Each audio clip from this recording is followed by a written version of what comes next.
اور پھر پہلے رسول حضرت نوح ہے۔ ان کی تفصیل جو تورات میں آئی ہے وہ یہ ہے کہ 650 برس تک تو یہ دعوت دیتے رہے، قوم اڑی رہی۔ اس کے بعد وہ قوم ختم کر دی گئی، غرق کر دی گئی۔ اس کے بعد بھی 300 برس تک حضرت نوح جو ہیں ان لوگوں کے ساتھ رہے باقی۔ اب جو مسلمان بچ گئے تھے، اب ان سے ایک نئی تہذیب، نیا تمدن، نئی تہذیب، نئی قوم جو ہے اس سے ابھری ہے، تو ان کی تربیت، ان کا تزکیہ، ان کی تنظیم، ان کی تعلیم، اس کا فریضہ بھی حضرت نوح علیہ السلام نے 300 برس تک سر انجام دیا ہے۔ یہ تورات کے اندر ہے، قرآن میں نہیں ہے۔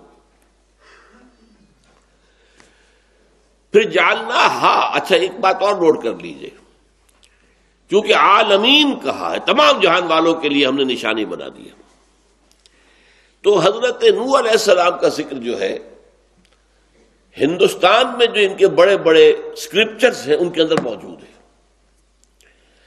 ایک شخص گزرا ہے ابھی ماضی قریب میں، ڈوبائس لکھیں گے اسے، لیکن یہ کہ فرینچ تھا اور فرانسیسی زبان میں آخری لفظ جو ہے وہ بولتا نہیں ہے، ڈوبائی کہیں گے اس کو۔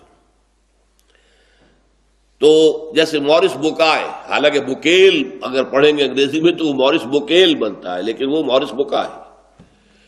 یہ شخص 40 برس تک ہندوستان میں رہا ہے، اور اس نے ہندوؤں کے اسکرپچرز، ان کے جو مقدس جو صحیفے ہیں، کتابیں، ان کا مطالعہ کیا ہے۔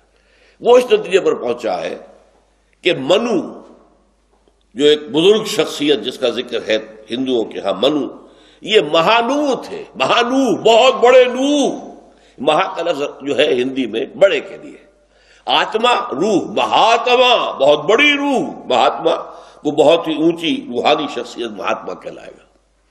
بھارت، مہابھارت، ہر ہندو کے دل میں جو لکھا ہوا ہے کہ مہابھارت دوبارہ قائم ہو جائے، یہ پورا پاکستان، ایسٹ پاکستان، یہ سب نیپال، بھوٹان، سری لنکا، یہ سب ہندوستان کے اندر مدغم ہو کر مہابھارت، بڑا بھارت قائم ہو جائے۔